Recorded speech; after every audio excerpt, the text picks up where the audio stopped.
My first transfer. I was assigned to my hometown.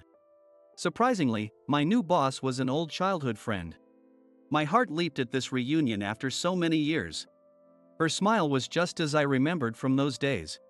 Seeing that smile even brought back my feelings of first love. But I knew the feelings she hid behind that smile. I'm Scott, 30 years old. After graduating from college, I was hired as a salesperson at a regular company. I managed to do fairly well in sales, and after 8 years, I received my first transfer order. When I heard where I was being transferred, I couldn't help but exclaim. It was a transfer to a branch near my hometown. I left home to go to college and started living alone in the next state over. I had never thought that I'd return home due to a transfer. The night the orders were issued, I immediately called my parents. They sounded happy to hear I was coming back. But they said, "There's no room for you, you know?" I was already aware of that. My parents had demolished our old, dilapidated house a few years ago and moved into an apartment for two. My much older brother had already settled down and built a house in our hometown at that time. When I told my parents that I planned to move into a bachelor apartment near the company, they laughed and said, "Bachelor, huh? It would have been great if you could bring a girlfriend home," they teased me. As usual, I replied, "I'm too busy with work to have time for a relationship," and hung up the phone. Seeing my brother leading a happy married life, I knew they wanted the same happiness for me. And then came my first day of transfer.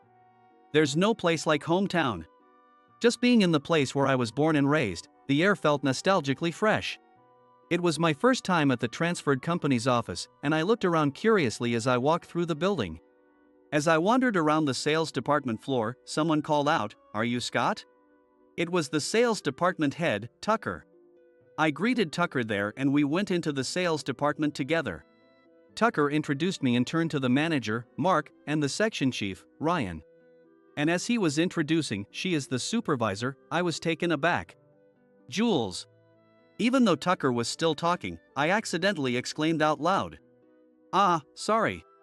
I hastily covered my mouth. No wonder I was surprised. The sales department supervisor introduced was Julie, who was my childhood friend Jules. "It's been a while. I'm looking forward to working with you," Jules said with a smile, just as I remembered from long ago. Jules was 3 years older than me and had lived next door until I was in the first year of high school. She moved out to live on her own when she went to college. Since then, we only saw each other occasionally during summer vacations and Christmas. Now, neither of our homes were next to each other anymore. When I went off to college, our family home had to be demolished, and we moved out. The last time I saw Jules was right before we moved out when she had come home for a visit. It was truly a long-awaited reunion, but I recognized her at first glance. Filled with nostalgia and joy. I almost forgot I was at the company. Tucker's voice asking, "Do you know each other?" brought me back to reality. Still exhilarated, I briefly explained to Tucker that Jules was my childhood friend. Tucker was also surprised by such a coincidence. "Just make sure you don't get too casual. But I guess Julie will handle it fine." "I'm counting on you," he said. Tucker left me in Jules's care and then departed. I immediately got started on my work. For a while, Julie, would be working with me. First, she showed me around my desk area, the department, and we toured the different floors of the company. And in between moving around, we made some small talk. Jules laughed, remembering the moment we had first seen each other earlier. Jules had calmly greeted me with, "It's been a while," but internally, she was surprised. "I thought there might be someone with the same name, but I never imagined it would actually be you, Scott," she said. I need to be careful not to accidentally call her Jules. Even though we hadn't seen each other for a long time, I've been calling her Jules since before I could even remember. It's such a natural nickname that it just comes out. "Hey, how are your parents? Are they still living in the old house?" As I traced back through my childhood memories, the faces of Jules's parents suddenly came to mind. "Yeah," Jules replied, but her expression clouded over. "But my mom isn't around anymore. Now, it's just my dad living in that house," she said. I was shocked to hear that her mother had passed away. Because her mother, I remembered, was always so lively and full of energy. But I was somewhat relieved to hear that her father was doing well. Even though Jules and I are childhood friends at the company, it's a supervisor-subordinate relationship. As a supervisor, Jules efficiently handles her work, and the term career woman suits her well. Yet, her caring demeanor and her bright smile when interacting with people haven't changed since those days. Though she seems even more radiant now than before. While I do respect her as a supervisor, I must admit, I feel a bit giddy because, honestly, Jules was my first love. Jules was adorable ever since she was a child. With a small face and big eyes, she was always smiling.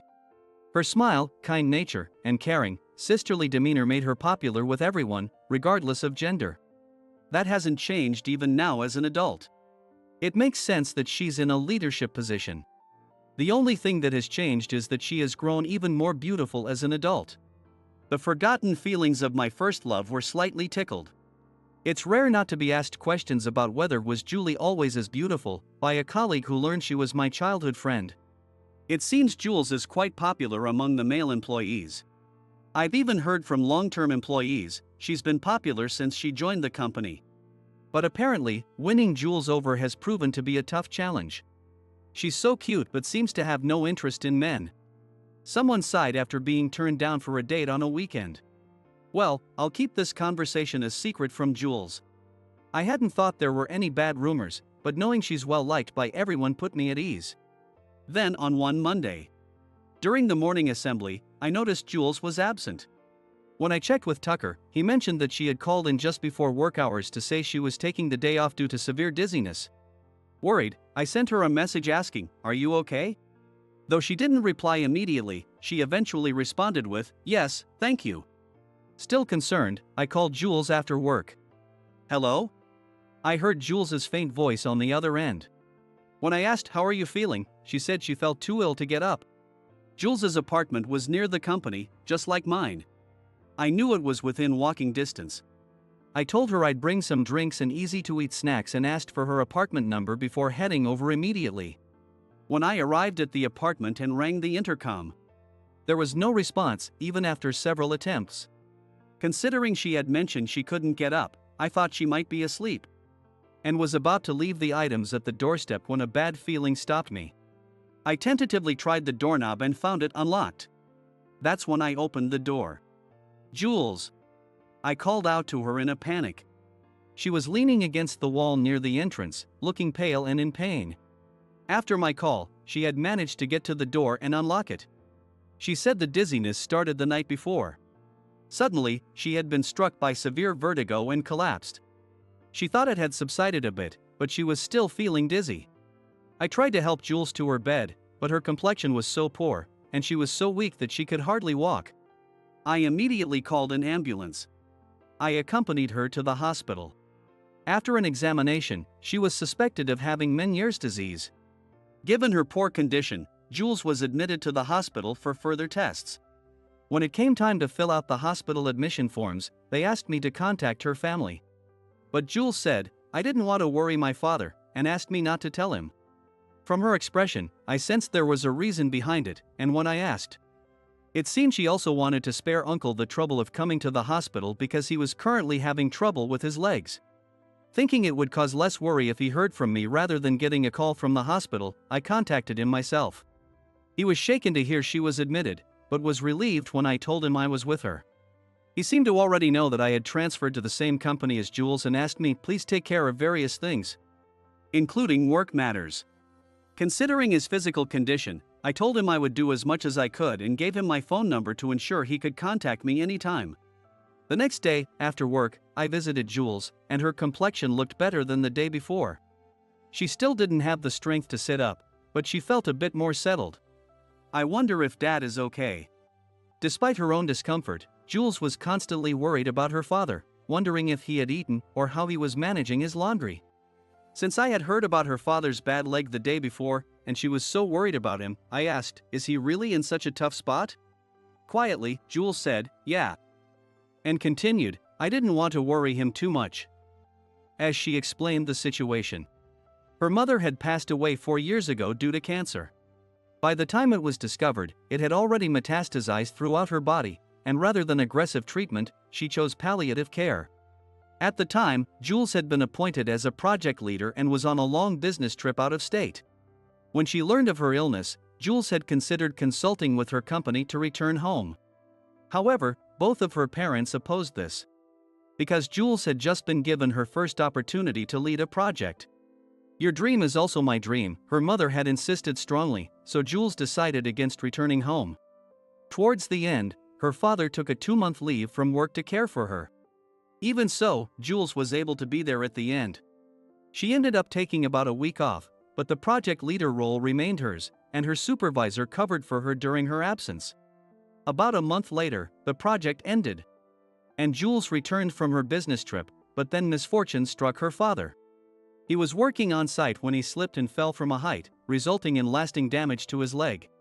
After losing his wife, he had been suffering from sleepless nights filled with deep sadness. With the fatigue from caring for his wife compounded by sleep deprivation, his attention wandered, leading to the accident. Jules blamed herself for pushing him too hard.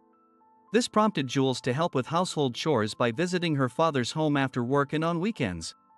At one point, she even considered giving up living alone and moving back home. But her father, considering Jules's commute, opposed the idea. Ultimately, Jules continued to commute to her parents' home for these past 4 years. She was promoted to supervisor and took on new responsibilities as a project leader. Despite being busy and tired from work, Jules always put her father's needs before her own. Taking on her job, the household chores, and her father's care alone must have been incredibly hard. Continuing in this state to the point of exhaustion, it seems the stress led to her bouts of dizziness. I never would have guessed from Jules's usually bright smile that she was dealing with so much. I felt ashamed that, despite being childhood friends, I didn't really understand her struggles. At the same time, I realized I couldn't just leave things as they were. I needed to do something for both Jules and her father. I thought I needed to see her father as soon as possible. After leaving Jules's hospital room, I called him and arranged to visit him the next day. The following day, after work, I headed to his house.